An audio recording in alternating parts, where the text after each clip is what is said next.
Hello to all.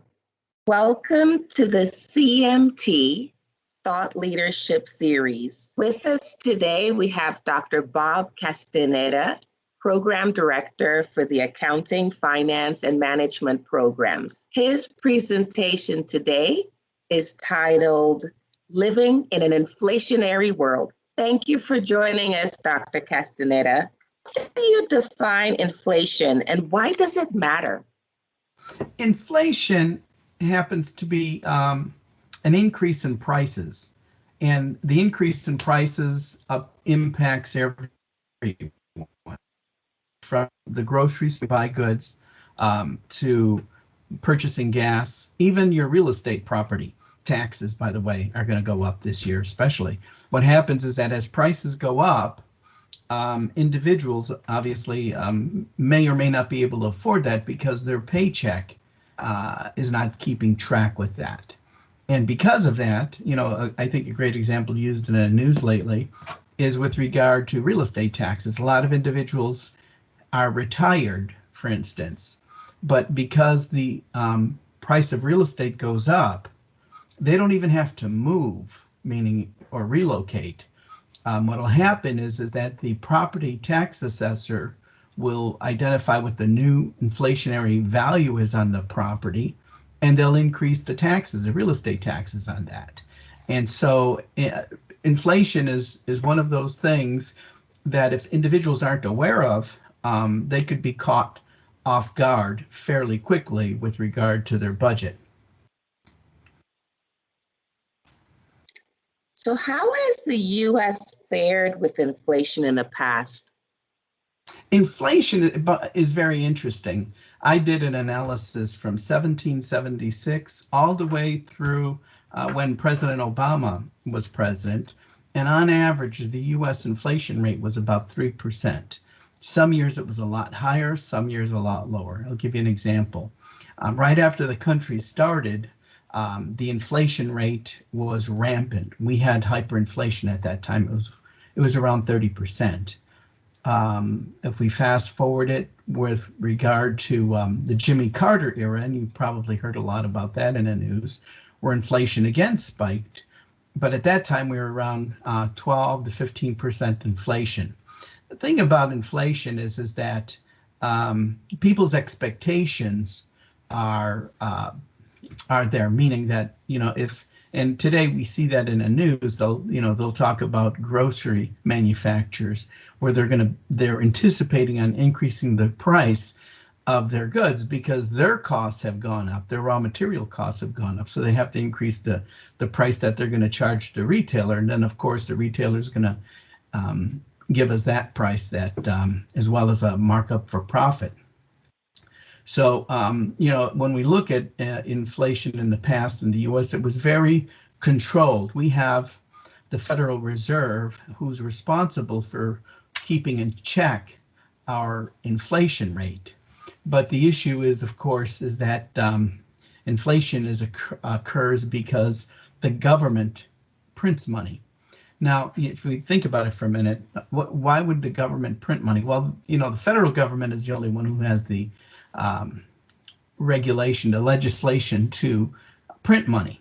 And we look around the world, and countries that have high inflation, generally the country is printing a lot of money. And the issue is that as the money hits the marketplace, whether it is free money from the government. I know right now, for instance, they're giving a child care. During the pandemic, the U.S. government gave individuals pay as it related to unemployment, additional benefits for that.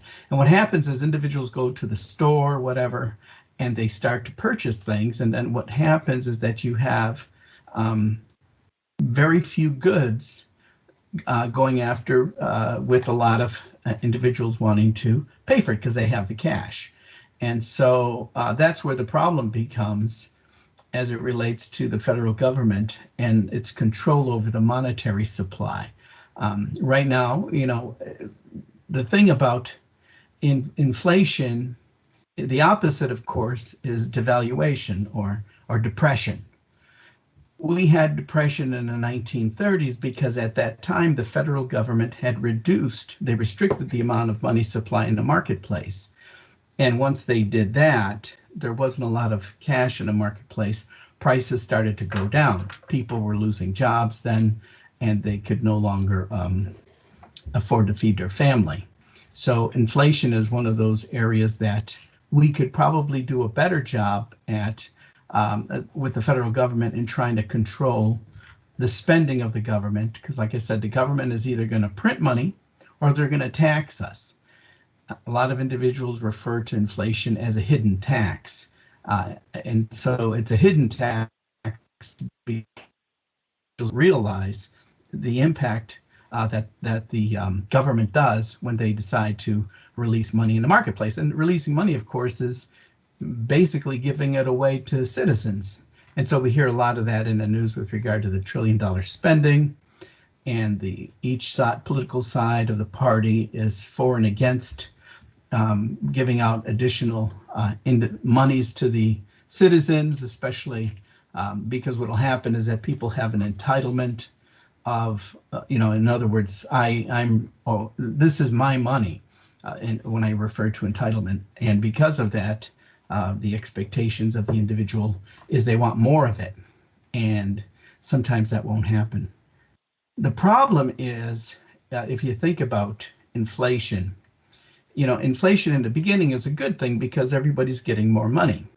But what happens is that everybody gets more money, then goods become more expensive. In order for the government to control inflation, it's kind of like going 80 miles an hour on the expressway and the car in front of you slams on the brakes. So what that means is that the federal government, if for them to control inflation, they may end up putting the United States in a recession because now they need to try to slow the growth of money in the marketplace, and people won't be too happy. Back in President Ronald Reagan, he was the one who was the predecessor to President Carter. I remember back then he got on the news and he said, one of those evening news that the president makes an announcement, and he says, I'm asking corporations today to not pay, high compensation. Don't have pay increases that are above, I think it was like 2 or 3%, he said. So at that time, I remember I was getting 15 to 20% raises every year at work. But once the government slammed on the brakes, all of a sudden, when I looked at my paycheck, I realized I wasn't going to get that large of a paycheck anymore. And again, the expectations of not only myself, but a number of other citizens impacted us. To some extent, it was a disappointment because now we're worried because, well, wait a minute, if the prices in the grocery store still keep going up and my wages don't go up, I'm going to be at a loss, meaning I won't be able to afford to buy what I bought last year. And then that became a big issue. You may have answered this already, but how can an employee make money with an inflation? Okay, the employee could make money with inflation is at the beginning, meaning when inflation occurs, they're going to experience high rates of increases in their paycheck. That's one. The other way an individual can fare with inflation is if they have something very typical, like a mortgage. If you have a mortgage on a house, what happens is that you're only paying, let's say you pay 2 3/4 or 2.5% of a mortgage, but inflation is running at 10%. So immediately, as an individual, you're making out because although you still have to pay your mortgage, the value of what you're paying is a lot less than when you first started. Individuals also that have large amounts of debt generally can make out also, if you have credit card debt. The issue and the problem becomes is a lot of the credit cards in the fine paperwork, basically it says they reserve the right to increase interest rates. So we'll see in the beginning, obviously if you have a credit card balance that you owe, and your rate might be, let's say it's 8%, inflation is running at 15%.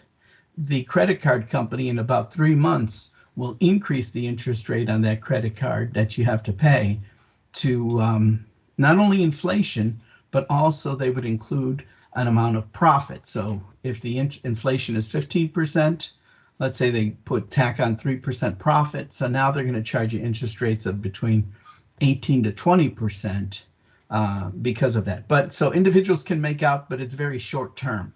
In the long run, inflation will catch up with everyone. Thank you, Dr. Castaneda. This has been a fascinating conversation. Well, thank you. And, inflation is nobody's friend.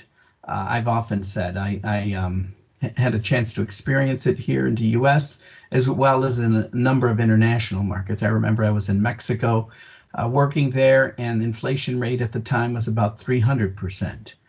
I was in Brazil and Argentina. Inflation rate was about 2,000 to 3,000%. I can remember when I was working with a corporation, I think at the time it was PepsiCo, and I was at a hotel, and in the hotel bill, I kept getting charged a minuscule amount. And I remember I got a call from the individual who checks expenses from the corporate office, and they were wondering, was I hitting the mini bar at the hotel? And I told them no, that basically the hotel was increasing a daily charge related to the amount of the inflation that was taking place in that country. The thing about inflation is that if it gets out of hand, hyperinflation is what we refer to it, and hyperinflation is defined as if you took a 3-year period, and if it increases, if you add up cumulatively the inflation rate for those 3 years, and if it adds up to 100% or more, that's what they consider hyperinflation. If we get into hyperinflation in the United States, what happens generally is it becomes a very political upheaval. I think if we remember back to Jimmy Carter, people didn't like inflation and he was out of office. And the same thing that may happen again if people realize that inflation is really hurting their home budget.